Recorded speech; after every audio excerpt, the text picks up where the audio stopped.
Hello, everyone. I am Roy Coachil, your host, and this is my podcast, The Integrity Project. Today, we're talking about the power of I am. The power of I am. I think that, well, I believe, and I think that all the mystics believe, and it's an ancient thought process, is the fact that the language we use is so important.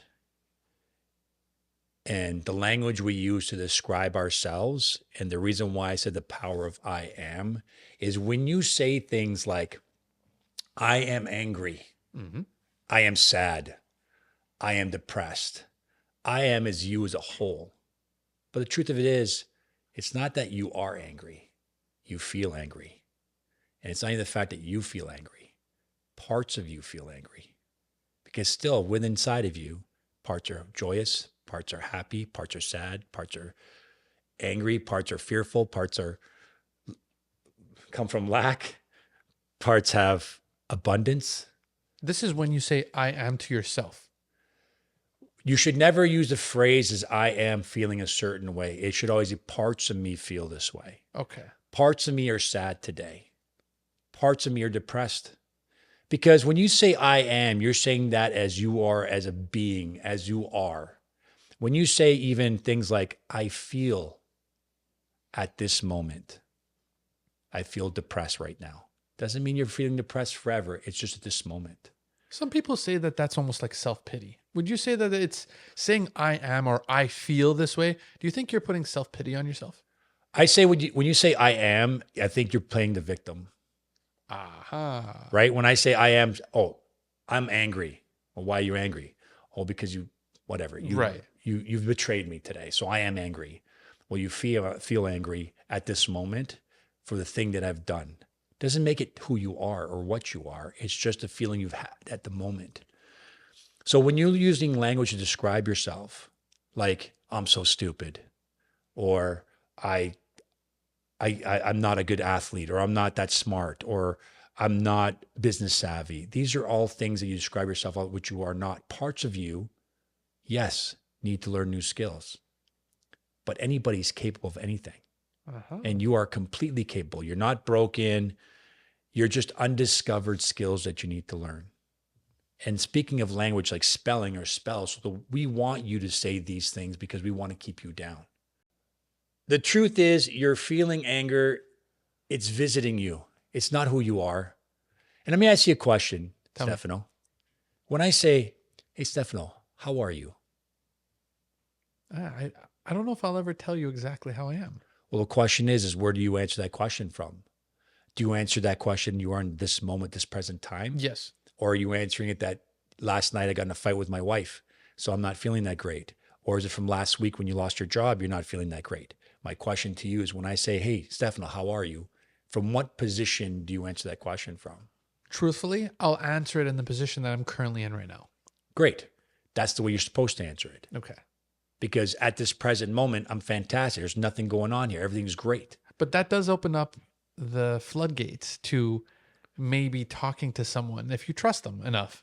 So aren't you introducing someone to open up and tell you all their problems by saying that? How are you feeling today?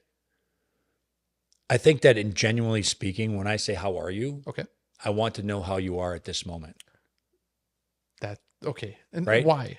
I'm curious. Why is that? Because we're here together. I'm not part of your fallout with your wife. I'm not here part of your fallout with your family or your job or whatever. I'm here with you right now, presently. Sure. So at this moment, you and I'm great.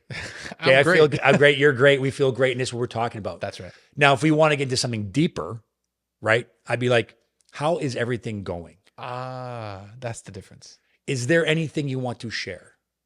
Because now you're opening it up. Now I'm opening it to saying, like, let's get into something a little bit deeper, because I'm genuinely interested to know how your life is going. But this is only for the faint of heart. This is for the people who are mentally ready to hear it. I don't think you should throw that phrase around unless you're actually ready for someone to say, you know what? Let me open up. Like, don't you personally have to mentally be ready to hear it? I think that you have to take away the victimhood of that situation with people. When they express themselves, it's not my invitation to start to say, well, you should do this and you should do that and you should do this. But that's human nature. I know it's human nature because we want to help, but people already know the answer. Explain. So we are self-soothing, self-healing beings. And when people start to talk to you about the problems, there's two types of people. One, somebody who's actually looking to find a solution for what situation they're in. And the second one just wants to tell you the story so you have sympathy for them. They want to play the victim. They want they want to say, oh, I know, like, that's unbelievable. How can that ever change? I can't believe that guy did that to you. I can't believe that that this is really happening to you.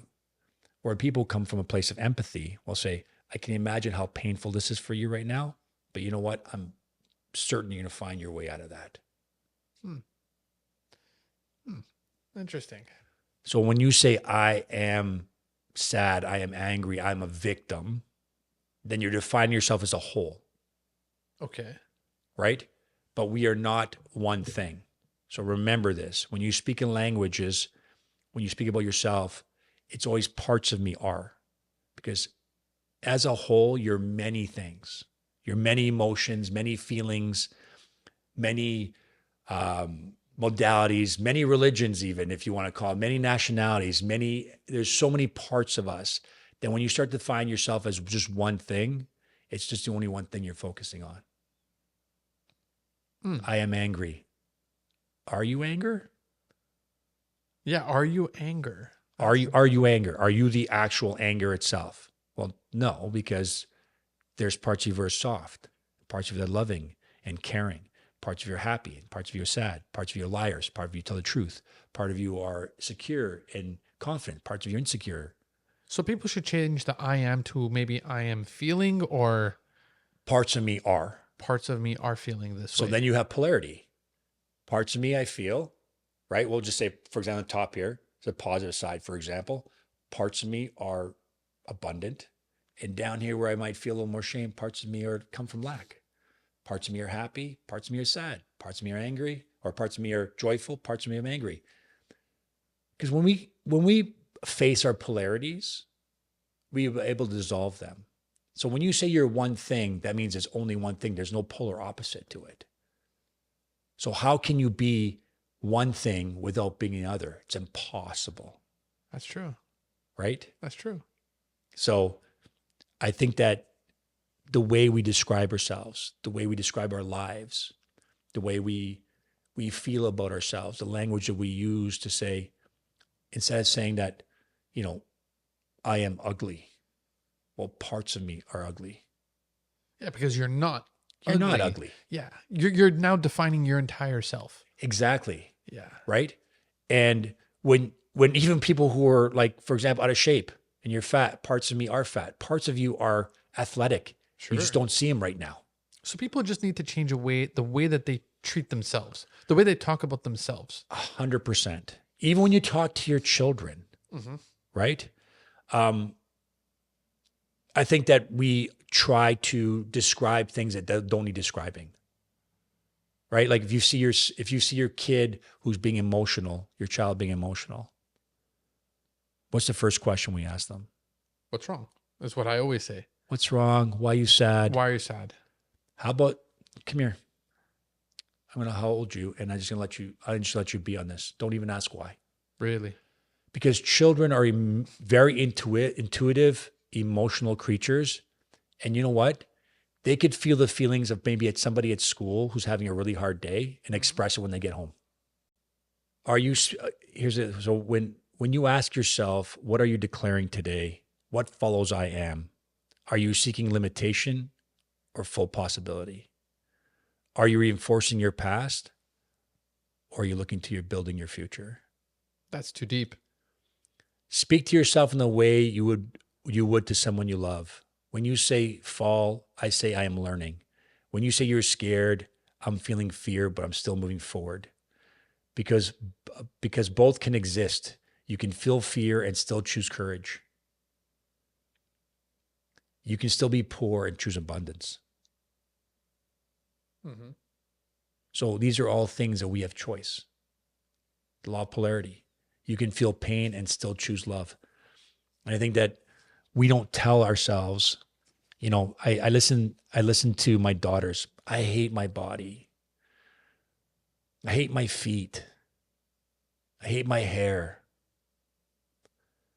This saddens me because there's no such thing as hate. Well, how old is your daughter? Let's Well, start right there. okay. My daughters are much older now, but Okay. when they were younger, Okay. and they were like 10, 11, 12. Now, could that have been influenced from her surroundings, from the people that maybe she interacted with? I think that listen, I'm pretty sure I'm going to take partial responsibility for that. I'm sure that I wasn't much help at the time. I'm sure my ex-wife can take responsibility for some of that as well. And there's also mean kids at school. Sure. Who, you know, one day makes fun of it and all of a sudden they're like body shaming and kids can be very, very cruel. But what I'm saying is that to speak to yourself with love, empathy, and compassion, and understand that no one will love you until you love yourself. Mm-hmm. So here's what I'm going to say. What's the name of this episode? The power of I am. Okay, so now the power of I am is going to come like this now. Someone can turn to you and say, well, Roy, I suffer from anxiety. I suffer from depression. I am very hyper on stress. And sometimes I only say I am as a coping mechanism to try to deal with what is in front of me right then and there. I don't know if I can compartmentalize and not make me the victim or the one that's the center focal point. So what do you say to those people that sometimes they don't have reasoning with themselves? I say by first of all, give yourself a little bit of grace and change the way you describe yourself. Mm-hmm. I am not depressed. I suffer from anxiety. But I am not suffering. You are not suffering. I am not. And you're not anxiety and Yeah. you're not depression. Okay. What happens with depression is our minds play tricks on us. Mm-hmm. Anxiety is about uncertainty of the future that you need to know to control. Life is made to be playful. Life is made to be a surprise. Depression is you look back and you say to yourself, these are the things I did not accomplish, so I feel like I should accomplish more. So you're not depression. Parts of you might feel depressed. Parts of you might feel anxious, but that's not who you are. And I think that when you start lifting yourself out of there, and there's things you can do. So what happens to a lot of us is as we try to protect ourselves, our postures start to change. We start to curve down. That's and you can see it. right. Everyone looks like this. Mm-hmm. And when you're like this, you'll feel depressed. Some people may say that's you protecting yourself. Exactly. And that's why you're depressed. You're trying to protect yourself from certain things. So first thing you can do is you can change your posture, straighten your spine, pull your shoulders back, open your heart. Sure. Okay. And that instantly will change the way you feel. And what happens with us is we're always our head down. You know, when you have your head down like this? It's my life. All right. So we're head down like this.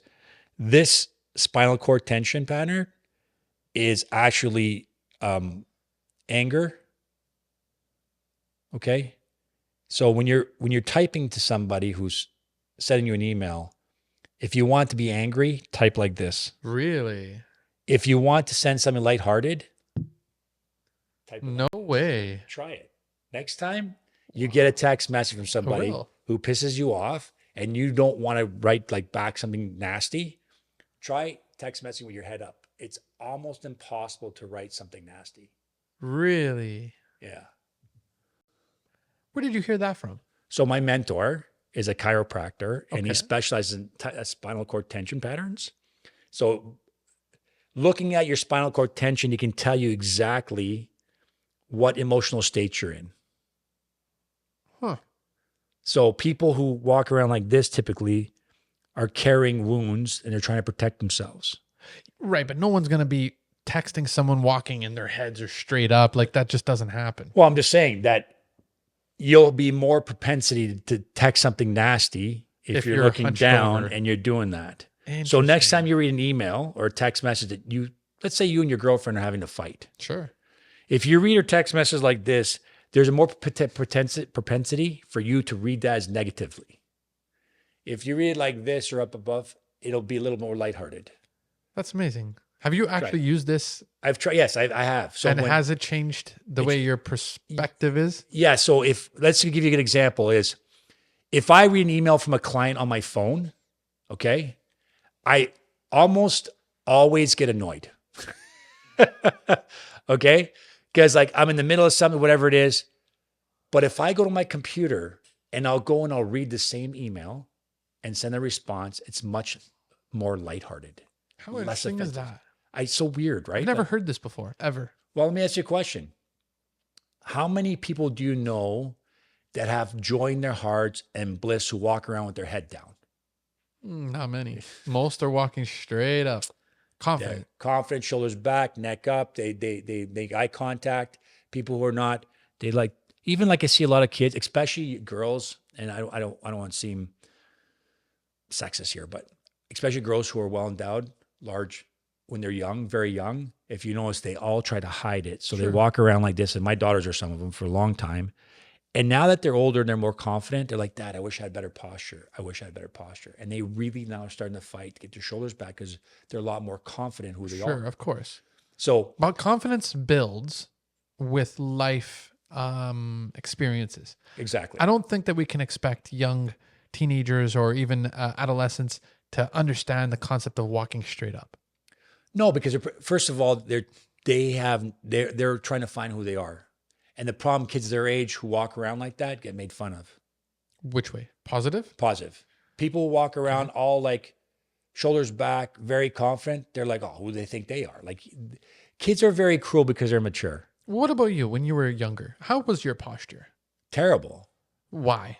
I was one of the tallest kids. Everybody I talked to, my posture wasn't really great until I went to Man on Fire, where my mentor goes, "You're so tall, but you seem like you're only 5'10". He goes, "Stand up." Now, why were you doing that? Why were you hunched over? Were you trying to hide something? I had my own wounds I was trying to bury. Okay. That's what it was. And I carried a lot of shame with that. Mm-hmm. Okay. But that's not who I am. That was parts of me. Parts of me were very shameful. Parts of me were very embarrassed. Parts of me are very loving and very positive. Parts of me are parts of me are still very lack self-confidence. Mm-hmm. But that's not who I am in general. In some situations, but I have the courage enough to stand up for that. Anyway, we're getting a little bit off topic. That's okay, but I do understand. Do you have anything else for this episode? If not, I have the best segue out of it. I got to say that final line I have, you are not your thoughts. You're not your emotions. You are the space that holds them. It's a lot, right? And when you speak from that space, your words become creation itself. I am everything I choose to be. Wow. This is the Integrity Project. I'm your host, Roy Cochiolo. And thank you for watching this episode.